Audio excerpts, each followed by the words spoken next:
Hi ladies, need a quick card? Here's what we're going to be doing today for our 10-minute creation. We're going to make this cute card that uses some pattern paper and a die cut word. And we're also going to decorate the inside of the envelope and decorate the inside of the card and the envelope. Join me in the craft room today and I'll show you how to do this. Today we're going to be using the Garden in Bloom stamp set. I'm specifically using this flower and these tiny leaves. I'm using them for the inside of the card and the envelope. So if you don't have this, I matched up the flower from the DSP in there as best I could. So if you don't have this set, you don't have to use it. You can use something else. I'm going to be using the Lovely Words Thinlit dies. I'm going to be using the Layering Ovals dies. I'm going to be using Flirty Flamingo and Emerald Envy ink. Those were based on the DSP. I'm using a piece of Emerald Envy for my card base, and it's 5.5 by 8.5, scored at 4 1/4. I need a scrap of black that we're going to use to cut the words out with. I have a scrap of, 2 scraps actually, of the Pick a Patterns DSP, and I'm going to be using the 2 of these together. I need a piece of Whisper White that's 4 by 5 1/4. That's for the inside of my card. And I have my envelope to decorate, and we're going to be using our scoreboard today to do some, our scoring tool to do, not scoring tool, our cutter to do some cutting. I have my Tombow glue, my bone folder, my scissors in case I need them, and I know we'll be using some dimensionals. Maybe. I may not. I may have changed it. I think I changed it. So we may not have dimensionals. Whatever. All right, first thing we're going to do is we're going to take our DSP and we're going to cut each of them 4 by 5 1/4. So you need 2 pieces 4 by 5 1/4. Okay, we're going to be doing some cutting in half of this. You will actually be able to make 2 cards out of this. You have to think about how you want your paper on there. And I think I want mine like this. So what we have to do is we have to think about cutting this piece from this corner to this corner.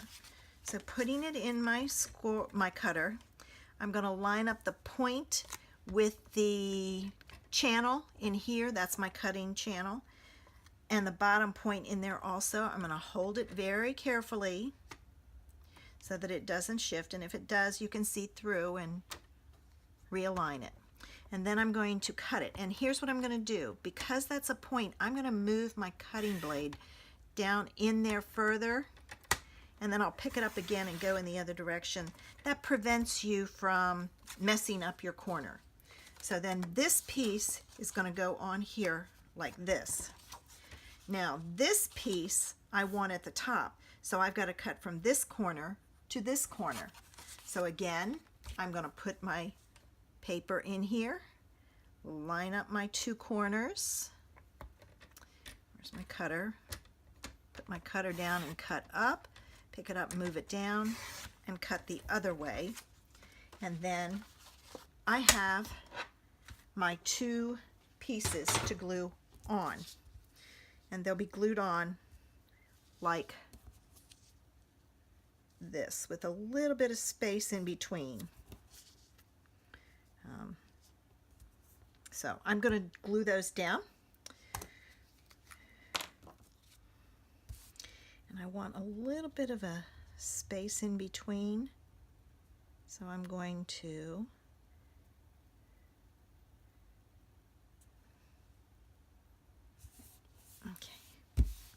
So I have my paper down now. I'll have to stick a little bit of glue under there and if you have a corner like that, just go back and put a little bit of glue in.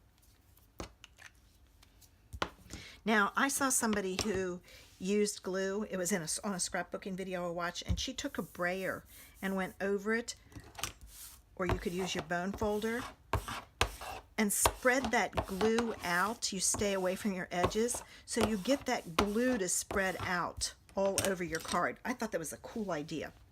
All right, I'm going to fold my card in half, use my bone folder. Right.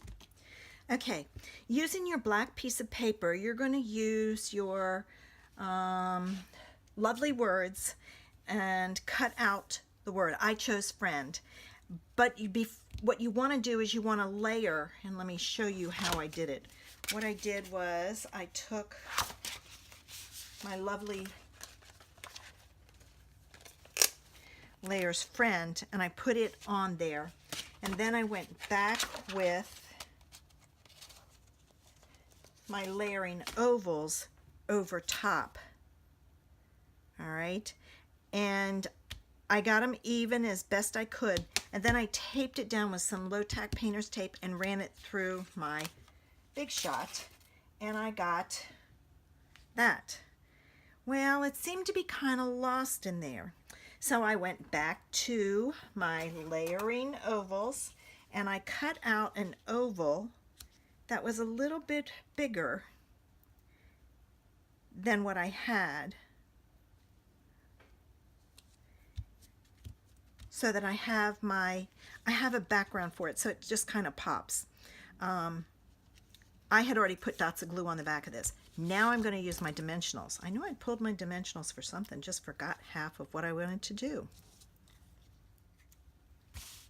All right, I have my dimensionals on the back, and I'm all set to put down my card.